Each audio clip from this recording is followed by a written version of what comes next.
جعلتم سقایۃ الحاج وعمارۃ المسجد الحرام. ایک کہتا ہے کہ میں حاجیوں کو پانی پلاؤں گا، اور دوسرا کہتا ہے میں اس گھر کی حفاظت کروں گا، اس گھر کی خیر خواہی کروں گا. کمن آمن باللہ والیوم الآخر وجاہد فی سبیل اللہ، مانند اس شخص کے برابر ہو جائیں گے جو اللہ پر ایمان لے کے آیا، آخرت پر ایمان لے کے آیا، اللہ کے راستے میں جہاد کرتا ہے. فرمایا لا یستوون، خبردار ایسا گمان بھی ذہن کے اندر نہ لانا، ان اللہ لا یہدی القوم الظالمین، ایسا گمان کرنے والا، ایسی ظالموں کو اللہ ہدایت نہیں دیا کرتا. خدا کے راستے میں نکلنے والا، اپنی گردن پر تلوار چلانے والا، حاجیوں کو پانی پلانے والا ان کے برابر نہیں ہو سکتا. بیت اللہ کی حفاظت کرنے والا، بیت اللہ کی مجاورت کرنے والا اللہ کے راستے میں نکلنے والے کے برابر نہیں ہو سکتا. ان کا مقام شان کچھ اور ہے. اب یہ اس گھمنڈ میں بیٹھے ہوئے تھے مکے کے سردار. اب قبیلہ بنو نذیر آیا اور ان کے بڑے بڑے سردار آئے. آئے مر گئے. کیا ہوا؟ کہ محمد نے تو ہمیں مدینے سے نکال دیا، ہمیں مدینے کی یاد آتی ہے، مدینے میں کوئی جانے نہیں دیتا، گھسنے نہیں دیتا. اللہ نے قرآن کریم میں ان کی اتنی مذمت کی. میرا محبوب یہ بھی نہیں کہ یہ آپ کو پہچانتے نہ ہو، بلکہ مکے کے لوگ، جب یہ بنو نذیر کے لوگ مکے گئے تو مکے والوں سے نے کہا یار تم اہل کتاب ہو، آسمانی کتابیں تمہارے پہ اتری ہیں، تم سچی سچی بتاؤ ہمارا دین سچا کہ محمد کا دین سچا. وہ سارے خاموش ہو گئے. مکے کے سرداروں نے کہا صحیح صحیح بتاؤ. ان کا بات اصل دین تو اس کا ہی سچا. انہوں نے کہا پھر یہ بتاؤ تمہارے مذہب میں شرک، اللہ کے علاوہ کسی کو پوجنا حلال ہے کہ حرام ہے؟ آسمانی کتابیں جتنی آئی یہودیوں پر ان میں شرک حرام ہے. انہوں نے اہل اسلام اور رسول اللہ صلی اللہ علیہ وسلم کی بغض کی وجہ سے انہوں نے کہا ہاں جی ہاں ہماری کتابوں میں شرک حلال ہے. جی سارے آج خدا کے علاوہ حضرت عزیر علیہ السلام کو اللہ کا بیٹا بنا کے بیٹھے. محبوب الذین یعرفونہ کما یعرفون ابناءہم، یہ جھوٹ بولتے ہیں. یہ ایسے تجھے پہچانتے ہیں، تیری ذات کو، تیری شان کو ایسے پہچانتے ہیں، اپنے بچوں کو اتنا نہیں پہچانتے جتنا تجھے پہچانتے ہیں. ہاں یہ اتنا اندر سے واقف ہیں، انہیں پتہ ہے دین تیرے غالب آئے گا، لیکن یہ اٹکیلیاں کریں گے. مکے کے سرداروں نے کہا بھائی جی آیا نو، تم ہمارے ساتھ مل گئے، چلو ٹھیک ہے محمد پہ حملہ کریں. پھر لالچ دیا جو ہمارے ساتھ آئے گا 1 سال کی کھجوروں کی پیداوار میں اس کو حصہ دیں گے. جیسے ہمارے ماشاءاللہ ہمیں مدد مل رہی ہے اور مسلمانوں کا قیمہ بنایا جا رہا ہے.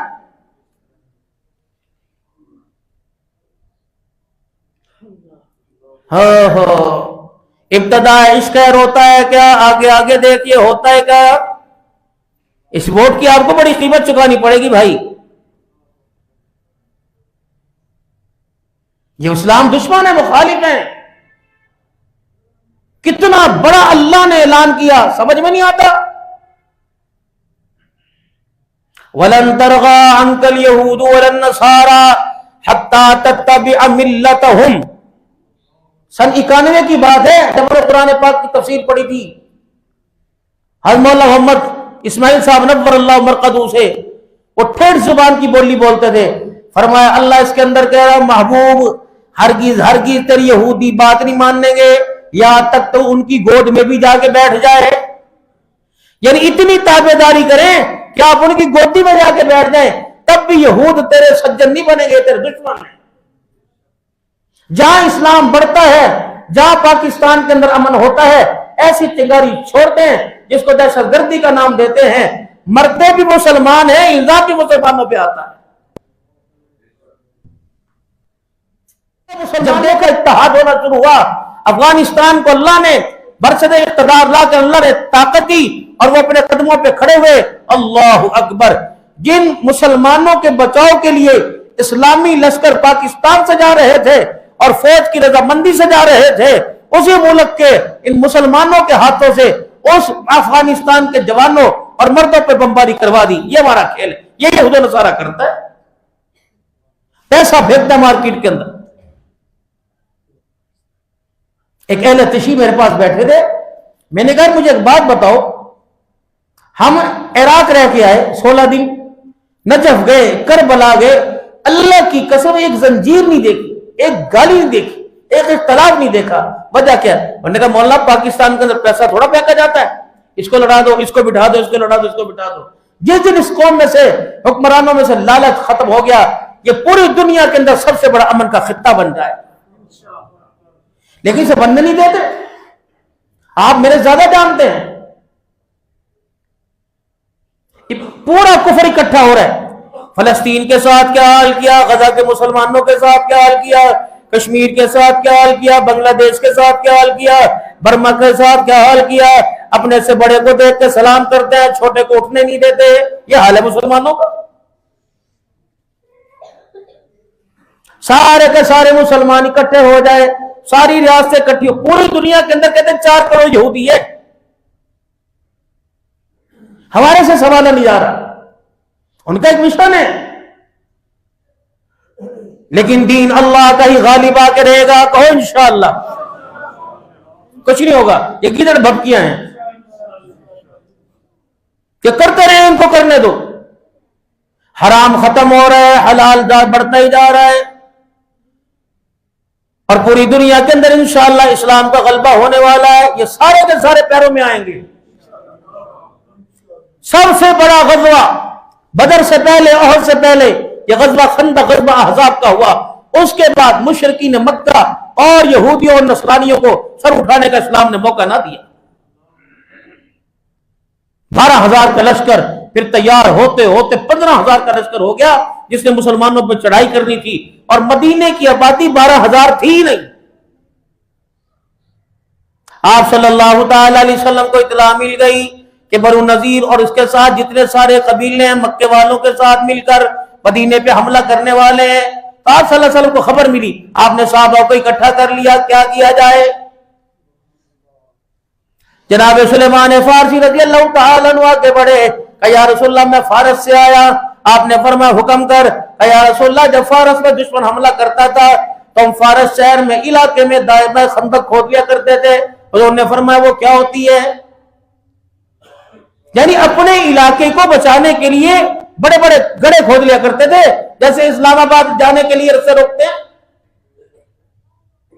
آپ نے تینوں طرف دیکھی، 3 اطراف مدینے کی لاوا ہے، پہاڑی جو ہے وہ لاوے والی ہے، ایک شمالی سائڈ ہے، وہ جگہ سخت ہے۔ آپ نے فرمایا شمالی یہود و نصارہ اور مکے کا کافر شمالی طرف سے آئے گا، یہاں تم باڑ باندھو، یہاں خندق کھودو۔ 10 صحابہ کی ٹولی لگائی گئی، 10 صحابہ کی جماعت، تم اتنے گز، تم اتنے گز، تم اتنے گز کھودو۔ محمد عربی صلی اللہ تعالی علیہ وسلم کے صحابی کہتے ہیں ہم نے امام الانبیاء صلی اللہ علیہ وسلم کو دیکھا کہ آپ بھی پتھر اٹھا اٹھا کے لا رہے، گارے کے داوڑے بھر بھر کے لا رہے، یہاں تک کہ آپ نے اتنا وزن اٹھا رکھا تھا، آپ کا کرتا مبارک اتنا نیچے ہوا، اتنا اونچا ہوا کہ آپ کی ناف نظر آنے لگی، اور مٹی جو اٹھ اٹھ کے آپ کے وجود پہ گر رہی تھی اس نے آپ کے پیٹ والے حصے کو گرد آلودہ کر دیا۔ آپ تھک گئے، پھر آپ ایک جگہ پہاڑی پر ٹیک لگا کے بیٹھ گئے۔ جناب سیدنا صدیق اکبر رضی اللہ تعالیٰ عنہ کے چادر کر کے کھڑا ہو گیا، اللہ کے نبی تھک گئے، ان کو آرام کرنے دو۔ اچانک آپ صلی اللہ علیہ وسلم کی آنکھ کھلی، آپ صلی اللہ علیہ وسلم کے نبوت والے ہاتھ آسمان کی طرف بلند ہو گئے، الہ العالمین ہماری آج دین کی ترقی کے لیے مدد فرما، اور مہاجرین انصار کے اللہ مغفرت فرما دے۔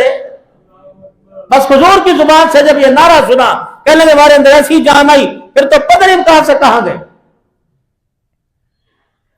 ساری خندق کھود دی گئی، ایک جگہ ایسی تھی جہاں حضور صلی اللہ علیہ وسلم کے صحابی کھڑے، کدال لگا لگا کر آپ نے اڑوس پڑ، مسلمانوں کے پاس خندق کھودنے کے لیے ہتھیار نہیں تھے، آپ نے محلے میں سے، مدینے کے اطراف میں سے ہتھیار اور تسلے اکٹھے کیے۔ بعض کہتے ہیں مٹی اٹھانے کے لیے تسلے نہیں تھے، صحابہ اپنی چادریں بچھا بچھا کے مٹی اٹھا رہے تھے۔ ہاں، اسلام گرم جرسیاں اور جرابے اور موزے پہن کے نہیں پہنچا۔ اسی غزوہ کے اندر ایک واقعہ ہوا، آپ صلی اللہ تعالی علیہ وسلم کے آگے، یا رسول اللہ یہ پتھر اتنا مضبوط ہے، ہم اسے ٹولیاں کی ٹولیاں جماعتوں کی جماعتیں توڑ توڑ کے تھک گئے, ٹوٹ نہیں رہا. آپ صلی اللہ علیہ وسلم آگے بڑھے اور کدال ہاتھ میں لی اور پانی کا برتن منگوایا. آپ نے پانی پڑا, اس پیالے پہ میں سے پانی نکالا اور پتھر پہ آپ نے پانی پھینک دیا. پھر آپ نے کدال پکڑی, بسم اللہ اللہ اکبر. آپ نے پہلی کدال ماری تو تیسرا حصہ اس کا ریزہ ریزہ ہو گیا. پھر کیا فرمایا؟ فرمایا میرے صحابہ مبارک ہو, اللہ جل شانہ نے اس میں مجھے یمن کے محلات دکھا دیے اور بتلا دیا محبوبہ تیری امت یمن کے محلات کو فتح کرے گی. صحابہ حضور کا مقرر دیکھ رہے, چنگاری اٹھی. پھر آپ نے پھر کدال پکڑی, بسم اللہ اللہ اکبر. فرماؤ لوگو ایران مجھے گرتا نظر آیا, او لوگو اللہ اکبر, اللہ نے دین کا جھنڈا ایران کی سلطنت پر بھی بلند کر دیا ہے. پھر تیسری کدال حضور نے پکڑی, پھر بھی اللہ کا نام لے کے پھر کدال پہ مارا. آپ نے فرمایا لوگو مبارک ہو, اللہ نے فارس کو بھی مسلمانوں کے ماتحت کر دیا ہے. 3 بشارتیں تھی رسول اللہ صلی اللہ علیہ وسلم کی کہ پوری دنیا میں اس کدال کی وجہ سے آپ نے لگائی کہ دین پوری دنیا کے اندر آ رہا ہے. اب یہ بات چل رہی تھی, ایک صحابی حضور صلی اللہ علیہ وسلم کی خدمت میں آئے, یا رسول اللہ یہ ساری باتیں تو اپنی جگہ ٹھیک ہیں, کوئی روٹی پانی بھی ہے کہ نہیں؟ 2 دن 3 دن گزر گئے, گڑے کھودتے کھودتے کچھ ہے. آپ نے فرمایا کیا بات ہے, کچھ زیادہ ہی جلدی ہے. انہوں نے اپنے یوں کر کے کرتا اٹھایا اور کرتا اٹھا کے پتھر دکھایا کہ بھوک کی وجہ سے پیٹ کے اوپر میں نے پتھر باندھ رکھا ہے, اب یہ پتھر سے بھی برداشت نہیں ہو رہی. آپ صلی اللہ علیہ وسلم مسکرائے اور آپ نے مسکرا کر اپنا وہ کرتا مبارک اٹھا دیا. فرمایا تو ایک پتھر رکھ کے کہہ رہا برداشت نہیں ہو رہی, اور میرے جوان میں نے تو اپنے پیٹ پہ 2 پتھر باندھے ہوئے ہیں. میزوں پہ بیٹھ کے کانٹوں سے کھا کے سلام نہیں پڑھتا. حضرت جابر رضی اللہ عنہ کونے میں کھڑے دیکھ رہے تھے, ان سے برداشت نہ ہوا. یار کس کو کہتے ہیں کہ جو یار کی پریشانی برداشت نہ کر سکے, وہ کہتا چھڑ دے تینوں کی بو بند کر. نہیں, یار تھے, دوڑے دوڑے گھر گئے اور بیوی کے پاس بیٹھ کے رونے لگ گئے. کیا ہوا؟ کہا جو حالت رسول اللہ صلی اللہ علیہ وسلم کی دیکھی میرے سے حالت دیکھی نہیں جاتی. کبھی بتا تو صحیح. کہ اللہ کے نبی کے جوان حضور کے پاس آئے اور آ کے کپڑا ہٹایا کہ ہمارے پیٹ پہ بھوک کی وجہ سے پتھر بندھا ہوا. آپ صلی اللہ علیہ وسلم نے اپنا کرتا مبارک فرمایا تیرے 1 پتھر بندھا, میرے 2 پتھر بندھے ہوئے. اور نے کہا پھر یہاں کیا لینے کے لیے ہے؟ جو ہو سکتا ہے کر, اس وقت تک سے تو امن سے بیٹھی ہو, نہ میں چین سے بیٹھوں گی جب تک حضور صلی اللہ علیہ وسلم کی بھوک مٹانے کا انتظام نہ ہو جائے. چل جلدی جا. اب یہ پھر گئے, یا رسول اللہ. اچھا پھر اور بات, انہوں نے کہا کرے کیا؟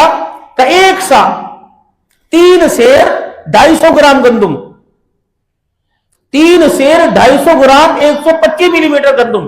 ایک سا ہوتا تھا لکڑی کا اور اسی سا کر دیا کرتے تھے, اور ایک لوہے کا بھی وہ بن گیا, یعنی 1 ہاتھ کا 1 سا جس کے اندر 3.25 کلو گندم آ جائے. کہنے لگے اتنے جوڑے میں ہیں. انہوں نے کہا پھر ہاتھ کی چکی سے پیس, سنت ہے چکی سے پیسنا. اپنے گھر میں چکی رکھی پیسا. انہوں نے کہا سالن کا انتظام کیا کروں؟ انہوں نے کہا وہ میمنا کھڑا بکری کا, اس کو کاٹ لے. بکری کا میمنا کاٹ لیا, روٹی پک گئی. حضرت جابر رضی اللہ تعالیٰ نکلنے لگے. انہوں نے کہا ادھر آ جا, بڑا بنتا ہے. کہ کیا ہوا؟ کہ کتنے آدمی ہیں؟ کہ 1000 سے اوپر.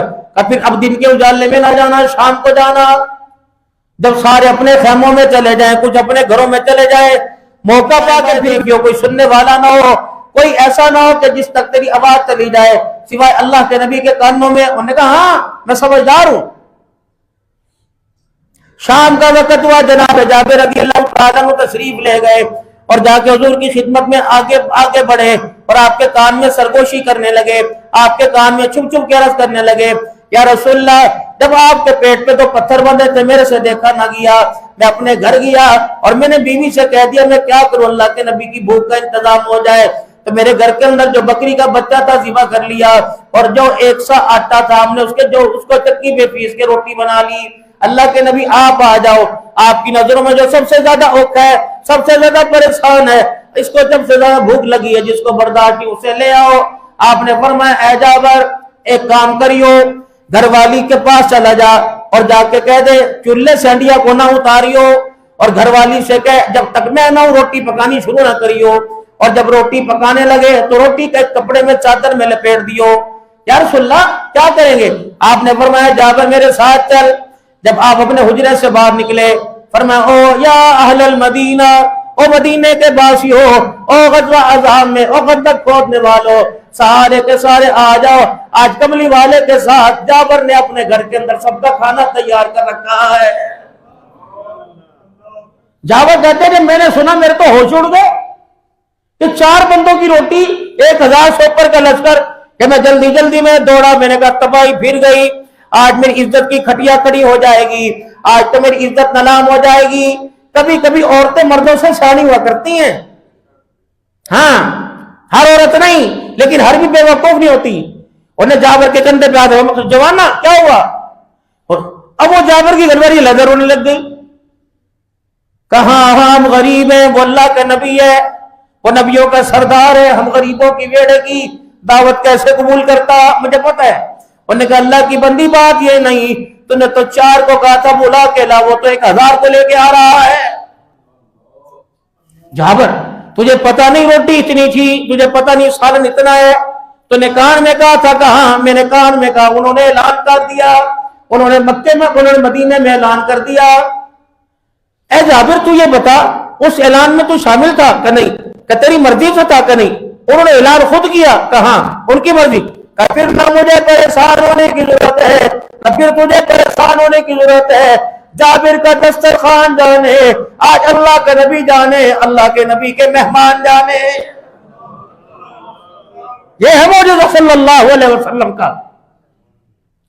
آپ حضرت جابر رضی اللہ تعالیٰ عنہ کے گھر تشریف لے آئے، کہاں ہے وہ تیرے میمنے کا گوشت؟ اللہ اکبر، کہ یا رسول اللہ چولہے پہ چڑھا ہوا، کہاں ہے وہ روٹیوں کے چنگیل؟ اللہ کے نبی وہ سامنے پڑی ہوئی، سبحان اللہ۔ آپ نے فرمایا 10 آؤ، 4 آؤ، 5 آؤ۔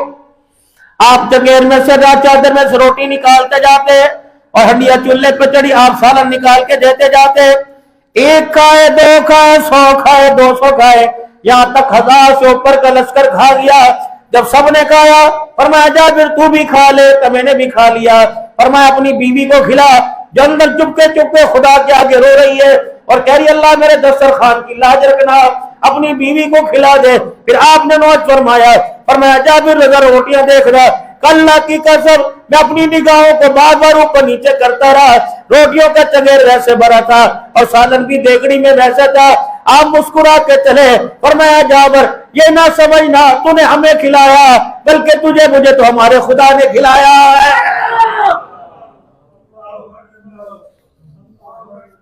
مسلمانوں جس کا نبی اتنا شان والا ہو، جس کا نبی اتنا عزت والا ہو، مسلمانوں تم کیوں اپنے قدموں کو ڈگمگا رہے ہو؟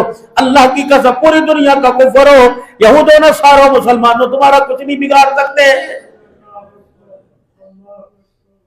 واللہ غالب علی امرہ، اللہ نے تو قرآن کے اندر کہہ دیا میرا یہ امر غالب آ کے رہے گا۔ اور مسلمانوں چل دل کی پریشانی ہے، فتح تو اللہ تمہیں عطا فرمائے گا۔